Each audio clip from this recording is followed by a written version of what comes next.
and all he had was a skull for a head. Cool. Hello, my beautiful audience. I am Chicken Strips, and today I'm going to be reviewing a nice little anime by the name of Great Pretender. Now, whether you've seen it or not, do be warned, there will be spoilers, so don't complain. Now, I will admit, however, I don't particularly enjoy Makoto as a main character. How do I put this? He can be a little bit obnoxious. Like, I have seen protagonists overreact a lot. I mean, yeah, pretty much, and the entirety of anime is like that, but Makoto, he's special. He reacts, weirdly. I mean, when Laurent and Abby supposedly get shot to death, he's like, and pulls a gun from someone's pocket. Whose pocket did he pull the gun from? I don't remember, and I don't particularly care right now, but basically he escalates the situation a little too far. Of course, at least he's not the one that blew up the factory, so I'll give him that.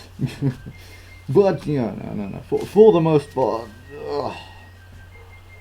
look, I get that Laurent and Abby, they don't particularly explain the whole plan to him, but a little trust would go a long way, you know? Here's me speaking about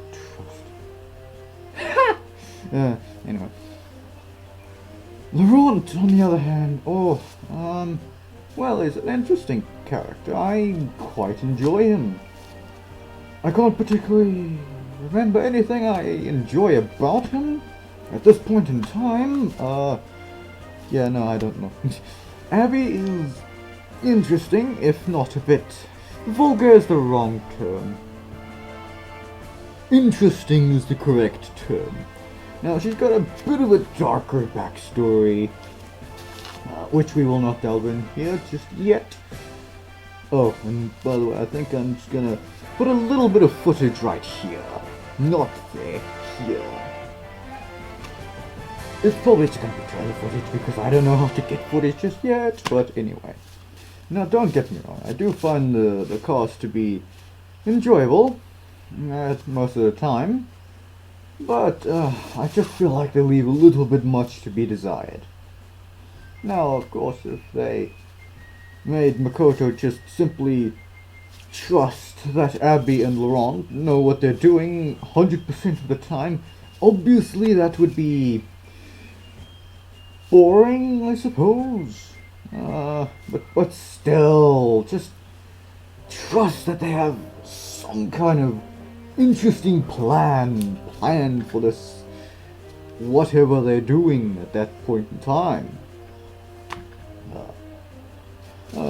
Now, of course, some parts are good, especially the, what's that city called? I don't know, the air race thing. That part where he got jumped by some of what's-her-name's boys, that was good. That admittedly was pretty decent, for the most part. The animation. Oh, and the colors. Oh, the pretty colors. The animation in Great Pretender is some of the most artistic and visually pleasing animation I've ever seen, especially the backgrounds. The character animation, it is so-so, but the background and the scenery, oh, chef's kiss to that. Especially in the Singapore air race part. Oh, just absolute gorgeous.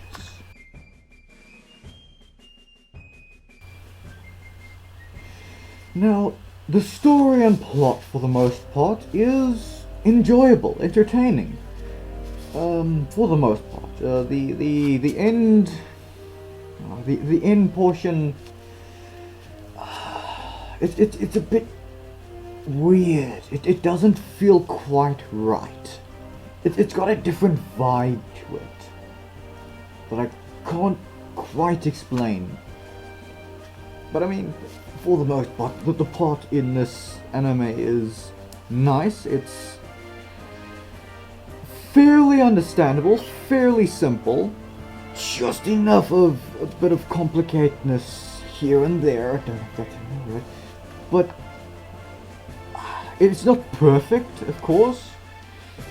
Or especially not the Makoto's dad arc. Oh, oh. Maybe it's just my little pea brain, but that was so convoluted and confusing. Not a lot of it makes sense. Why?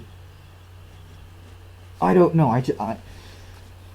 No, don't get me wrong. I didn't hate it. I don't hate it. It's not bad. It's not awful. It just could have been done better.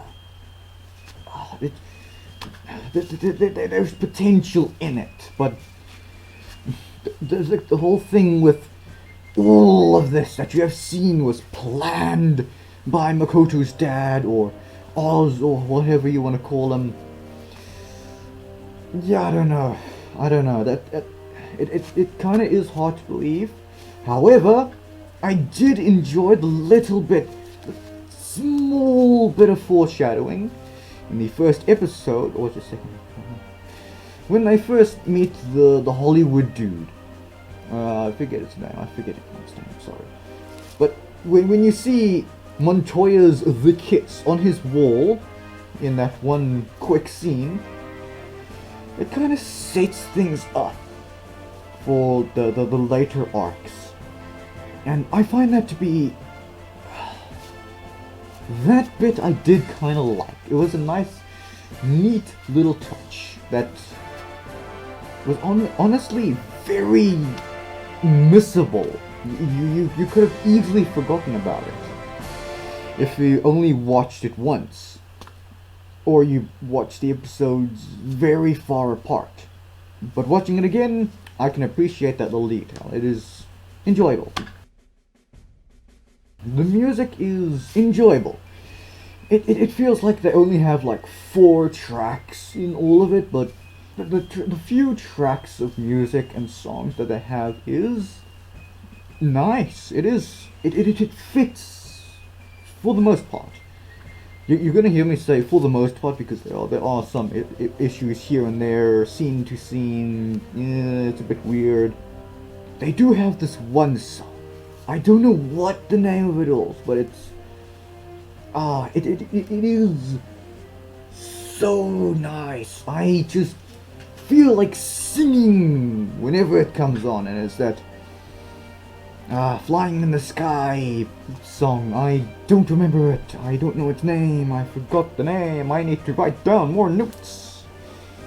But it is a good song, and in the Singapore arc, yes, that makes me want to hop into a plane and crash into the ocean. Here's one of my criticisms. In the beginning, the characters... we start in Japan. The characters, they're speaking Japanese. Makoto finds and tries to scam Laurent, and... it is very nice, voice acting wise, because... well, it's a Japanese and a Frenchman trying to speak English together. And they sound like a Japanese and a Frenchman trying to speak English. However, that quickly goes away in the English dub. So after they get to America, now we're just switching over to pure English voice actors. No accents anymore, they're just gone. I was very disappointed when they did that. It could have been so much better if they just kept doing that.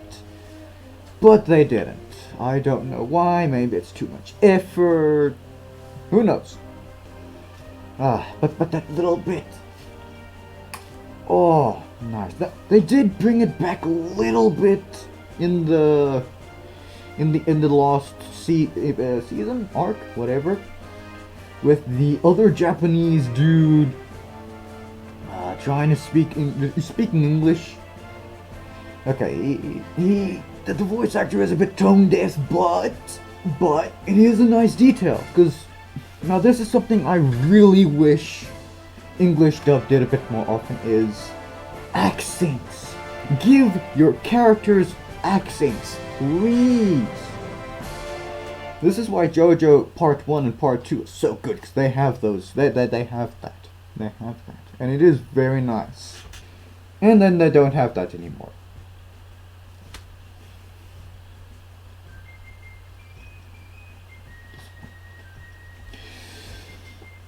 Now this has to be said, the audio mixing, it's 50-50, because sometimes it's just good, it's perfect, it's a work of art.